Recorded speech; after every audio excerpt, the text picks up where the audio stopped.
It's all yours, Dick. Unmute yourself. You got to unmute yourself, Dick.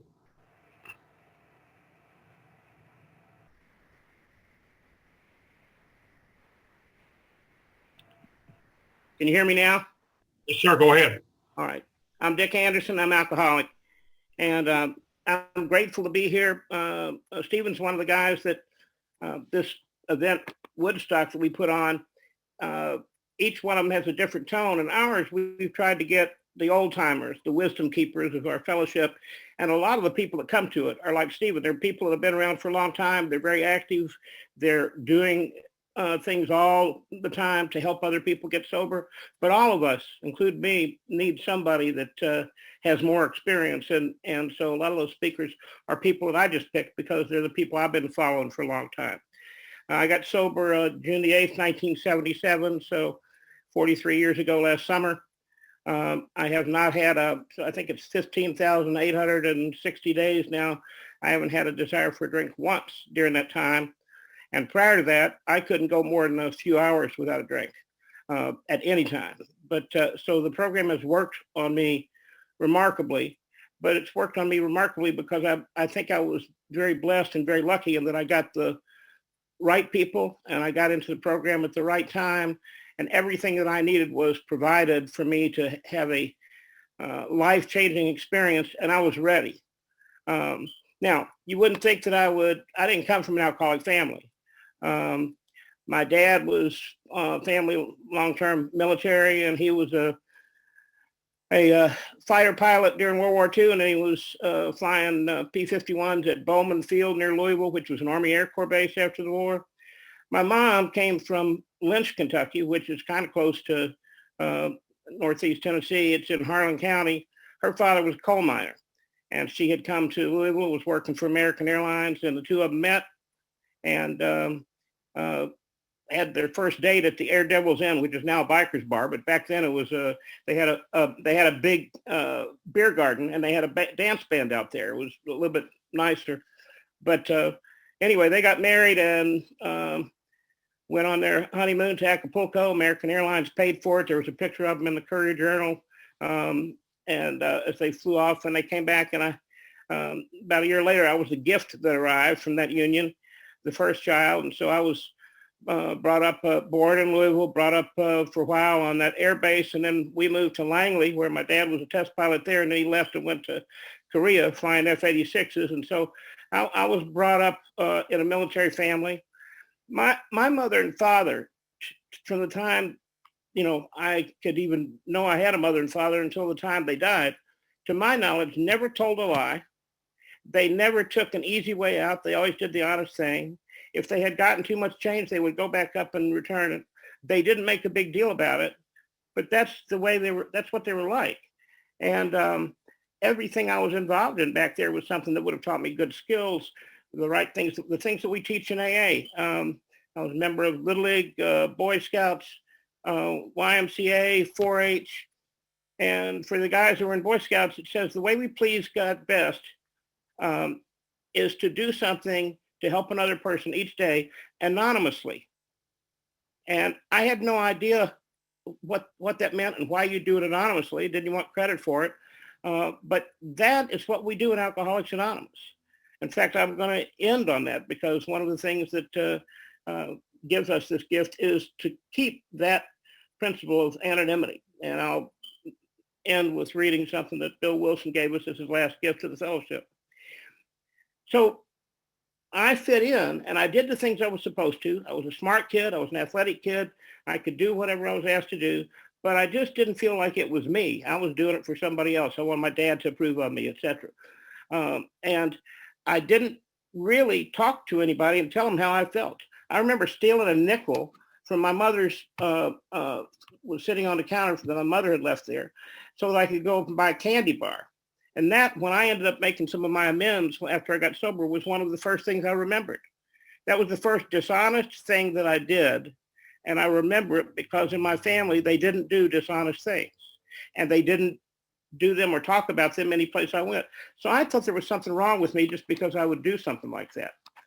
And The only place that I related in the after a few years, they didn't have TV when I was first born, but after a few years we got a TV, were these TV shows, and they were in a small black and white TV, and but the shows there were good, and they taught the same kind of principles. I mean, Father Knows Best, the Andy Griffith Show, Leave It to Beaver, Ozzie and Harriet, and all of those shows. By the end of the show, there had been some moral lesson that was taught. If I couldn't tell my little league coach, I couldn't tell anybody in Boy Scouts what was going on with me, but there would be something that Opie or Wally would do. And by the end of the meeting, or the end of the, not meeting, they didn't go to meetings then, at the end of the show, Dad would have taken his pipe, turned to one side, said something, Opie or Wally got it, and the problem was solved. And it was usually they were going to do something that was a little selfish, and they learned to do things that helped other people. Well, I didn't have any bad teaching. I had no reason why I should do what I did and take little shortcuts so I could take care of me. I don't know why. It doesn't make any difference. I've given that up. So, but that's what I enjoyed more than anything else. My first spiritual experience was at the drive-in in Louisville, Kentucky, at the East Drive-In, and we went to, I think it was 1955, 56. We went to this. All I'd ever seen was a small screen of black and white, but this was the first time I'd seen a movie, and it was 120 feet wide, and it was in Technicolor, and it was just beautiful. The big book says the lack of power is our dilemma. And if I could have articulated how I felt when I was a kid, it was that I didn't have the same power my parents did. I didn't have the same power that people at the church and came and smiled all the time and felt like they were having a wonderful life. I didn't have that power. But up there on the screen that night was the power I'd been looking for. There was a guy up there, and he would take a big stick and just turn it to one side. The wind would blow through his hair, and the Red Sea would part. And the movie was The 10 Commandments. And I made two decisions that night. One, I wanted to be around whatever that was up there on that big screen. And for the last 50 years, I've worked as a writer or a producer. And so God gave me the skills to do it and gave me the heart to do it. But secondly, I wanted to be on God's side because I had seen what Charlton Heston had done to Yul Brynner. And so the next morning, much to the surprise of my parents, who did not know I was having a spiritual experience in the back of the 55 Ford the night before, as they were singing, "We Surrender All," I surrendered all 3.5 feet of me. And I go down and I got dipped and dunked. And I thought I was going to suddenly have the same power as Moses. I was going to fit in with the people at the church that were happy, that were nice, that were friendly, always had a smile for us. But that didn't happen. And I didn't know why it didn't happen. I know now I didn't do anything to change after I took that third step. I did nothing to change. So I remained the same little scared Baptist Boy Scout that I was before I made that decision. And I thought, though, there was in the Courier Journal, the newspaper we had here, it says, "Why do the heathen rage?" And there was a lot of discussion about the chosen ones, the chosen people, and the gifts that God bestowed on the chosen people. And so I just figured I wasn't chosen. And if I'm not chosen, and God just says, you're not it. But I was doing the same thing as a newcomer in AA. You come, you go to meetings, but you don't do anything to change. It won't get better. I wouldn't get better. But what I did do was just develop the biggest resentment that I had my whole entire life. And that was that God didn't want me. I wasn't one of the chosen ones. And so I started to act on one side like I was okay, but look for any way that I could find to take care of myself, to make me feel better. And that was my psychology until I was well into AA. I didn't act. I wanted to act like I was humble, but I had no humility. I didn't even know what humility was. And I found since that humility is the anchor that we have that allows us to use the power of the person that has that power, and that one is God. We talk a lot in the big book about all these things where we kind of get ahead starting in the 5th chapter. But there are 4 chapters that we used to use when I came in, well before you would get to that 5th chapter. And in it, the 3 things it says that tells me right away that I'm going to have to understand and develop humility. It says, the actual or potential alcoholic, with hardly an exception, will be absolutely unable to stop drinking on the basis of self-knowledge. I can understand everything. I can talk all over the world about the big book, about me, but self-knowledge knowledge will not help me stop drinking or help me to have a more powerful and more meaningful life. Without help, it is too much for us. But there is one who has all power, that one is God. I hear people say that I don't have it, but we do. That's not what the big book says. It says without help, it is too much for us. But there is one who has all power. And I think what I have learned from this, without being complicated, is that the only rank I can have in AA is useful. When I see Stephen doing the things that he does, and I've seen some of the other faces here from Florida and California, and I know what people do, and I know that they work hard. When I am useful to somebody, I get everything that I was looking for before I came to the program. I wanted somebody to like me. I wanted somebody to think I was okay, somebody to think I was necessary, somebody to thank me for being part of their group or their life or whatever. But I wasn't. It took me a long time, even after I got here, before that started. I had my next spiritual experience when a buddy of mine and I, his older brother, brought us a 6-pack of Earl's 92, a beer they don't make anymore, but used to make in Louisville, and a half pint of gin. We were camping out. The next day we had a Babe Ruth League baseball game. And so that night we drank the beer. I drank the beer, he drank the gin.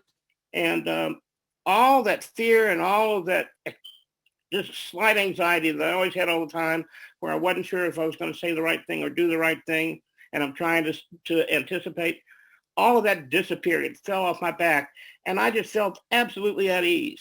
And so from the very beginning, I was not a stay-at-home drunk. I was a go-to-town drunk, and we went to town by hitchhiking. We were both 14.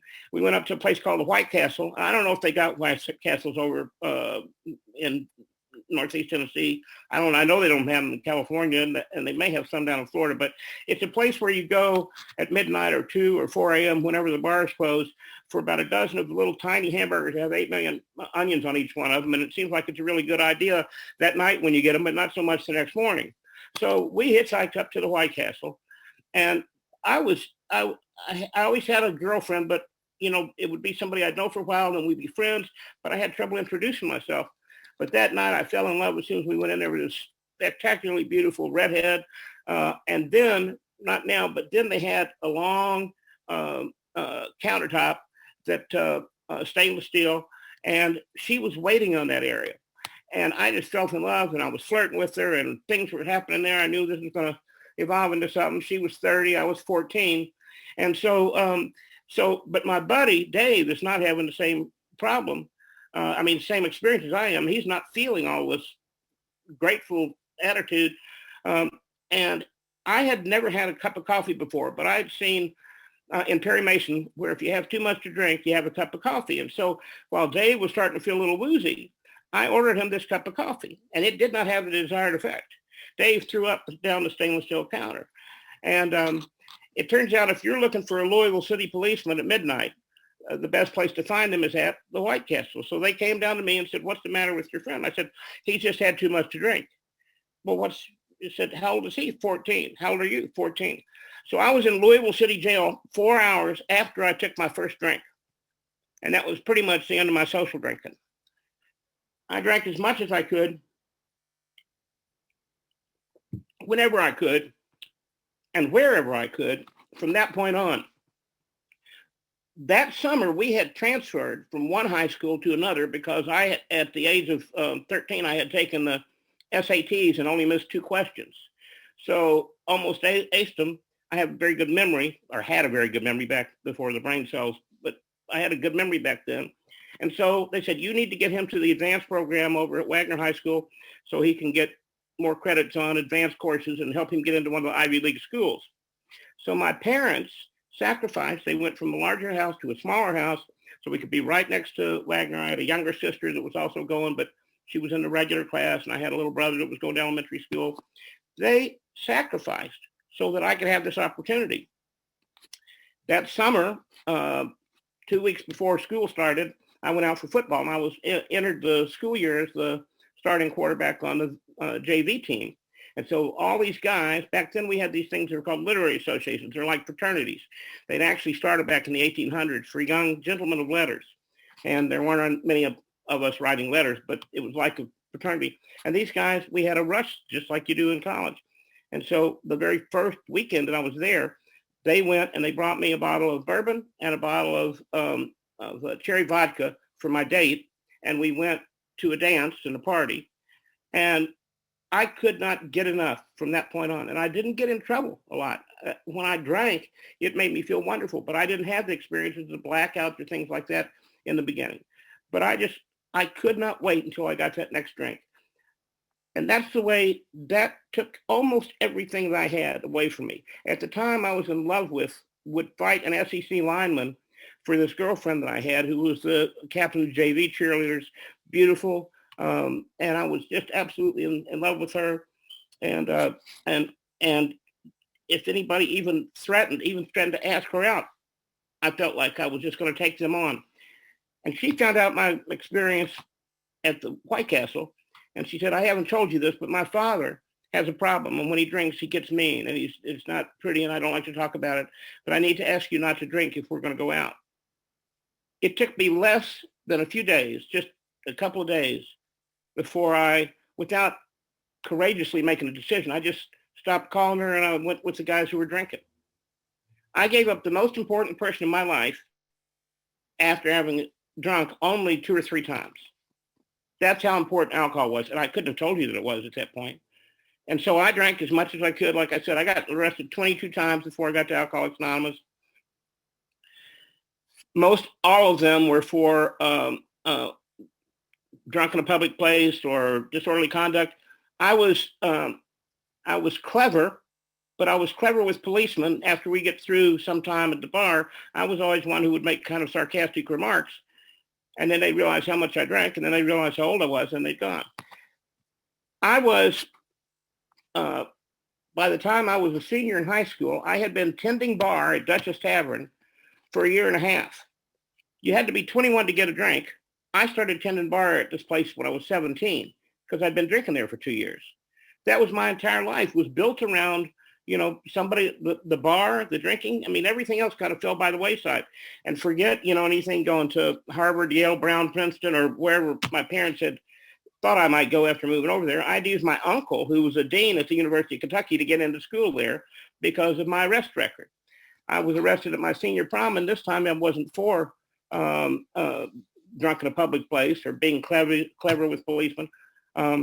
It was prom night, and in fact, I was in charge of getting the band. I played in bands back then. I got us a band. I was chairman of the breakfast committee, and my dad had the conversation with me when I was a sophomore in high school, coming up on junior, and he said, "Look, if you can't behave any better than this, you can't stay here." And I'm sure what he meant was you need to behave. But instead, I started an apartment with a couple of guys who were going to University of Louisville. So some nights I'd come home, but most of the time they had no idea where I was. And they didn't know where I was after Derby. But they found out the next morning because I was arrested that night for a different charge. The only thing I was arrested for out of those 22 arrests, I've still got the papers on, because I was arrested for 2 counts of assault and battery on a police officer.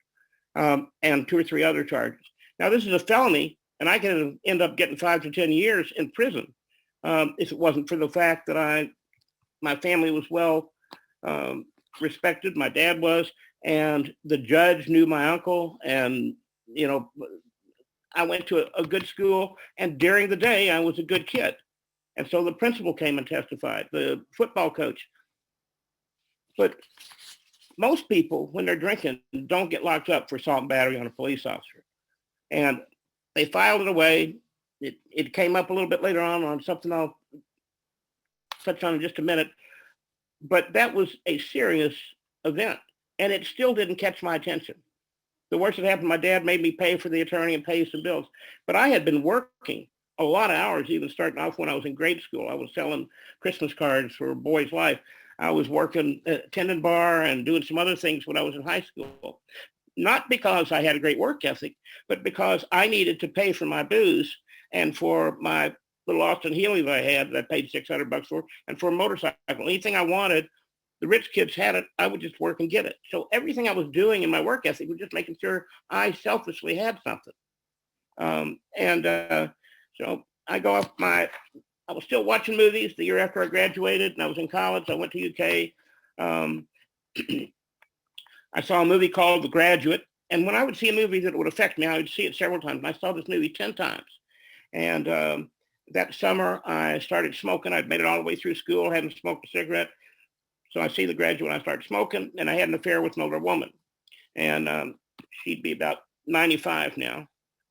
And I'm not kidding, because she was 45 and I was 20. So anyway, and she looked like, she was just very beautiful. She looked like a movie star. And I met her out at Lake Tahoe. That was my summer job in school. I worked at a place that was actually, as it turned out, until I didn't see those movies about The Godfather or a Casino until much later. But we were owned by a bunch of Italians and the Teamsters Union. And I waited on these guys. And so later on, I figured out what was going on. But I had this wonderful, exciting life, because when I was drunk, I would go any place, I would do anything. And so I thought, and I was already a writer by that time, I thought that this is the way I'm supposed to live. Hemingway ran with the bulls. Hemingway, anything that I could do to experience life more fully was something that was going to make me a better writer. And I don't think actually spending time in jail or prison makes you a better writer, but at the time it seemed like the right thing to do. So I continued. I was a junior in college, and there were about 8 of us that night. We were sitting down, we were drinking, and we decided that, all our parents were heroes during World War II. We were all going to go down and join the Marine Corps the next day. And the only person that went down the next day was me. That was the only person leaving on a bus for boot camp. Now, strangely, I did well and was well decorated, and had 2 tours in Vietnam, which I volunteered for. Again, I'm thinking my dad was one of the most decorated pilots during World War II, and he had a career at it. My little sister's a retired bird colonel. Their boy graduated from West Point. Her husband was a full colonel. That's just our family. And I kept trying to do the right thing, but then I would get drunk. Because I hadn't graduated from college, I was a staff sergeant instead of a captain, and I wore somebody else's uniform to get into the officers club. Those are the kind of things I never got any trouble for, because people liked me. It was funny. But I was not doing the right thing. And what I wanted to do was, strangely enough, all this time, I wanted my dad to be proud of me. And almost everything I did was something that destroyed that opportunity. I ended up, when I came back from Vietnam, there was another Marine that was a good friend of mine that had been a combat correspondent in Vietnam. And when I came back, he introduced me to a beautiful girl that lived upstairs. I was engaged 6 times before I got to Alcoholics Anonymous, and never married. We never actually got to the date, but I was engaged 6 times. And this girl was just, and they all looked like somebody that I'd seen in a movie. And this girl looked like Olivia Newton-John. And it was just absolutely fantastic. That very first night, we spent the night together. We just couldn't stay apart. I had went to work for an ad agency, writing and producing commercials, and did very well at that. So we were talking about getting married and talking about where we were going on our honeymoon. We decided Key West. We just needed to decide what to do with her husband. And he was an attorney for the Nixon administration. He was one of the advance men. Nixon was running for a re-election, so he was working on that. And we had a few run-ins. I was a expert marksman, and so he tried to break into her apartment after they separated a few times, and I went after him with a shotgun. He was an attorney. He came after me with a warrant. But we stick in there. We do not give up. So I absolutely did not give up. I helped her get out of that bad marriage. And then about 2 days before we were supposed to be married, and things were going good. She was had an MSW and she was a marital counselor for the 7-county region. The girls I tended to date were, one of them was a psychologist, one of them was a psychiatrist, 2 of them were social workers. They seemed to like projects. So I was in love with her, and just, we were ready. We had picked out where we were going and all that. And about a week before the wedding, I didn't come home for a couple of days. And I don't think that I was fooling around with anybody. I just got drunk and had trouble getting up and getting back home. But she said to me, I think there's a problem here, and I think we need to do something about it. And if you said to me, there's a problem, immediately you were rejecting me. And the way I dealt with rejection was I moved on. And I usually knew it was going to happen. So I had trying to line up a girlfriend ahead of time. Or when I was going to get fired, I was trying to line up with another job. And that's exactly what happened. That week, on one day, she said, we need to do something about this. I can't get married to you until we do. And 2 days later, I got fired from my job. Now, I had done extremely well. I worked for an agency there called Doe Anderson. It was the biggest agency in Kentucky. And I did the advertising for Maker's Mark. It tastes expensive and is. And so, and they gave us, me and the others that worked on the account, a case of that each year at Christmas that had our name engraved in the wax, and thinking that would last us for a year. But usually for me, it was the first month and it was gone. But I had already had, I didn't have another fiance lined up, but I already had another job lined up with the biggest ad agency in the world in New York City, McCann Erickson. So I'm up there and I'm writing and producing. I'm flying around on Learjets. We're all over California, doing the casting out there, shooting on location. I did one spot that was about a football player and a kid for Coca-Cola with me and Joe Green. And I started getting more and more awards. And they didn't care that I was drinking. In fact, we had, if you saw Mad Men, we all drank like fish. And I had a bar in my office that was paid for by McCann. And so at that time, we just thought that was part of the business. And clients would come in there at any time, 10 o'clock in the morning, yeah, let's have a drink. So the drinking didn't get me in trouble. What got me in trouble was not showing up. When I had been fired from Doe Anderson in Louisville, they didn't fire me for drinking. They fired me for missing 83 days that year. And they said, do you have a reason? I said, I just wasn't feeling well. And so they fired me. I go to McCann. They did not fire me when I ran into problems. They moved me down to Atlanta, which is where Coca-Cola was. But instead of working on the top commercials, I'm now going to work on the smaller commercials. They were nice to me. They asked me my boss said, do you know what the disease of alcoholism is? I said, no. And they said, well, if you need some help, we can send you someplace. I don't need any help. So I was fired from that job about 3 months later because of the same reason. I was drunk when I did show up, and I didn't show up all that much. And within a short time, because I was an executive with McCann, and McCann put about, $1 billion, literally, I'm not making this up, and this is 45 years ago, through the bank down there, a trust company. My name was there. I was writing all these cold checks, but they were covering them. And then I got evicted from my apartment because the check, they didn't cover that check anymore. And I was living, I'd say I'd never become a street drunk, but what I was an apartment construction drunk. They were fixing a new apartment, building it. And instead of staying under a bridge, they had all these balconies. And I had a particular place down there where I would stay on the little concrete patio, and the balcony above would protect me. And this was in the spring in Atlanta, so it wasn't bad weather. And I would go each time back to this liquor store. And so I went in there finally. And I had been begging for somebody to tell me that I was alcoholic and take me and make me go get some help. I even turned myself in at a hospital thereby. And when they said, well, what do you eat? And I told them literally, because I wasn't eating anything. I was just drinking. They said, well, you're going to have to cut down on that. They didn't tell me to do anything about it. They just said, cut down on the drinking. So I walked into this liquor store one night, and they did not have, the guy said, just a minute. And he brought the owner out, and the owner said, look, we know that this check is no good, and we know that the last few checks you've written are no good, and we need to ask you not to come into our liquor store anymore. And there was no place else for me to go. And the only thing I remember saying was, oh God, I hope he gives me that whiskey. No matter what I was facing, as long as I had the whiskey, I was okay. And they did give me a big bottle of whiskey. And I went outside and I went towards that little place that was my temporary home. And I hit something, and that bottle fell out of my hand. It was almost like slow motion. It hit the concrete, and that bourbon just spilled out all over. And I was more afraid at that moment than I had ever been in a firefight in Vietnam. I had no place to go. I had no money. I literally didn't have a dime. I just had some of these checks that I was writing to anybody that would accept them. There wasn't at that time, Atlanta's a big town now, but it wasn't then. It was like 900,000 people. That's not small, but now it's about 15 million.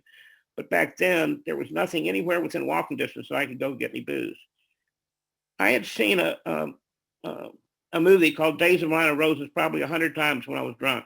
And I would sit there and I would relate somewhat, but I'd cry. But I always felt bad for Jack Lemmon because his wife leave him. He walks down the street at the end of the movie. I didn't really get it.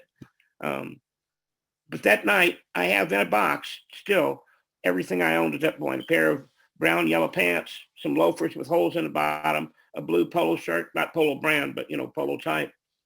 And I carried a 45, which is my sidearm in Vietnam, because I had become paranoid and think the people were after me. And I pulled that out, and I had a bullet chamber, and I got ready to pull the trigger, and I started screaming at God, this God that had turned me away when I was in grade school, that didn't want me. And I just started yelling, God blank it, God blank you, God blank you. And something broke, and I said, God help me, God help me, God help me.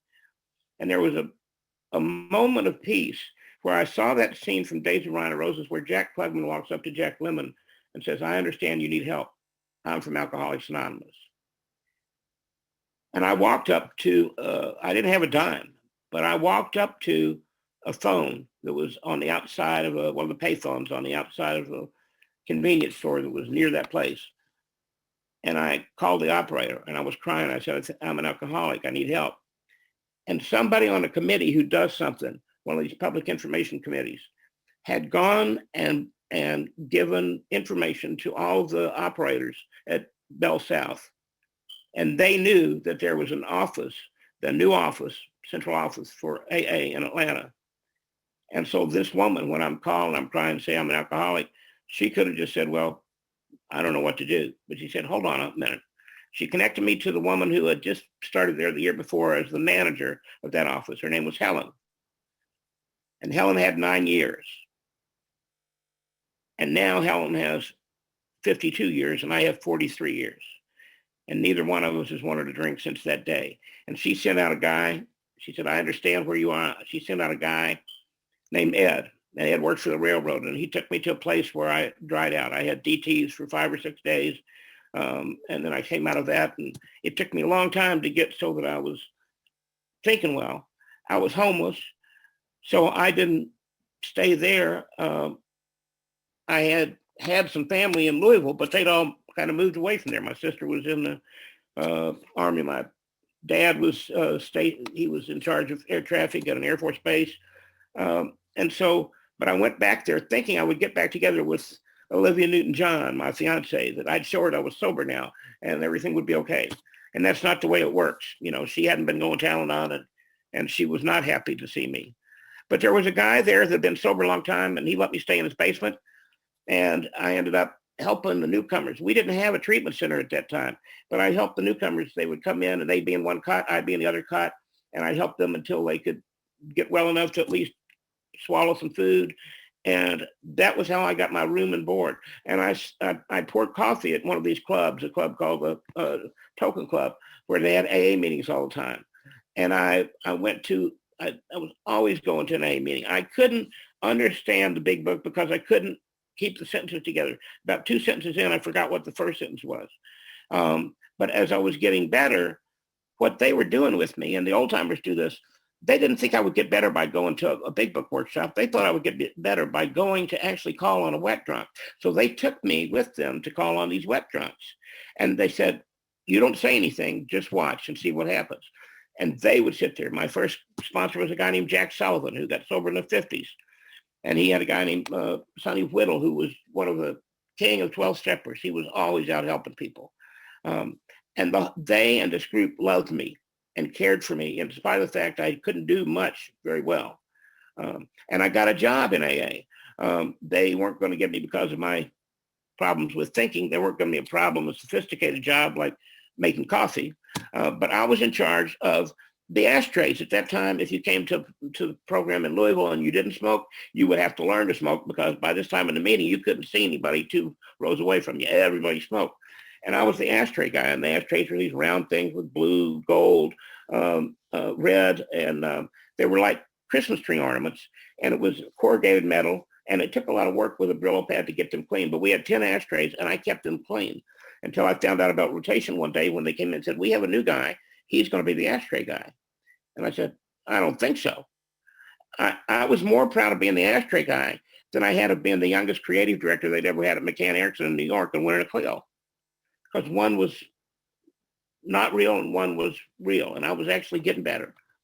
And they told me, this guy needs a job. That's what they tell you he needs this job. So he did.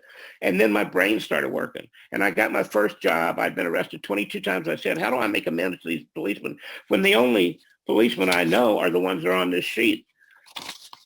But my sponsor had set up the treatment program for L&N railroads, and then he set it up for all the track workers in thoroughbred tracks around the United States and Canada.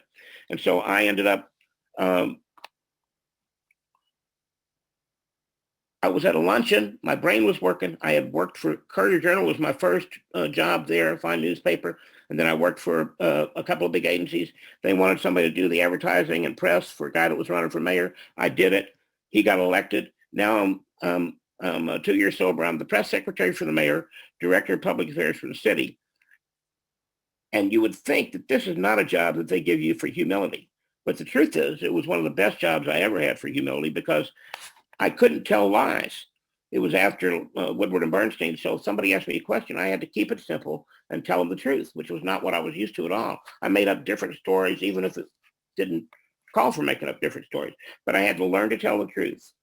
Then several of the policemen that came in, I had been on there with the old timers when they were making a 12-step call, and they would lose their job. They weren't getting them help. They would lose their job. So their buddies were caring for them so they could at least stay until they got their pension. And I asked the mayor, can I set up a program where if these guys get help, they can keep their jobs? He said, sure. So I didn't do anything much. I would just happen to be there. And Jack knew how to set up the program, and he did. And the first 6 people that we got in, I 12-stepped in the chief's office. And what that did was it was the most important thing I could have done for policemen. It wasn't that I went to somebody and said, I apologize, which is not an amend, by the way. It was I did something that helped their life, that helped those people. And the second guy that we 12-stepped in there was the most belligerent. But he ended up going and getting his degree and running that program until he died a few years ago. God knew how to take me to each step that I needed to work, to each of the places I needed to go. Now, it was my 4th group of steps before I got to root cause and realized that I was angry at everybody and I resented everyone. I was very angry at God because he hadn't accepted me. And I go through making these amends, and I ended up at this church, this one church. I got up on a Sunday night, and I apologized to the church. When I was a kid in the Baptist church where I got dipped and dunked. And I apologized, and I said, I just want to be useful to somebody here. And they let me stay on for a couple of years, and I did small things, and I became useful. And I found out that there were people outside of AA that could love me because these people love me unconditionally. Not everybody, but not everybody in AA loved me unconditionally. And the final amend I had was at a church where my parents had gone, and I had gone in high school and college when I was home, where I'd actually defaced part of the church. And I went in there, and I couldn't find anybody. Then I realized who I was there for was God. I had been so angry at God. I had forgiven men, and it turned out they hadn't done anything at all. It was my fault. So I started forgiving God, and I had one of the most spiritual experiences, profound experiences I ever had. It felt like there was wind blowing through my chest, and all this weight fell off my shoulders. I was in a better condition with people. I could love people, and they could love me. But I didn't have this relationship with God, and it started that day. And once having had that changed, I ended up going to, we always went to Gethsemane once a year in February. About 10, 12, 15 men would go down there for a retreat, an AA retreat. And we'd sit around the fireplace and we'd tell the truth to each other. And there was a priest there. Now that I've had this spiritual experience and I feel like I'm one of God's children, this priest says, you boys are always finding out how to do God's will. And I didn't know what God's will was. God's will is simple. It's to use what God has given you to help another person each day without getting credit for it. Now, same as the Boy Scouts, same as AA. And so from that point on, my life started to expand. I would never have thought of that. My whole career I spent on a cocktail napkin writing down, if I want that girl, I got to get this job, or if I want this job, I've got to do this, and then plan out what I needed to do schematically to get what I wanted for me. This was the exact opposite. It was that you take the skills and the talent and the gifts that you've been given and just use them for other people. If you help other people, and if anybody is in here who hasn't read by Chuck Chamberlain, who, by the way, was the first speaker I heard at a live meeting when I was 10 days sober. If you read that book, that's all it's about. I don't have to negotiate anything. I just help people by being useful, and God provides everything that I need. Today, for some reason or another, there is this big, huge expanse where everybody's going to try to be a teacher of the big book. Now, the thing that we do, the Woodstock, people share their experience, but it's not supposed to be teaching. If you can read, you don't need a teacher. If you can't read, then you can buy the book and listen to it. But a book is just about the story. It tells about what we might do. Living that is a totally different sensation.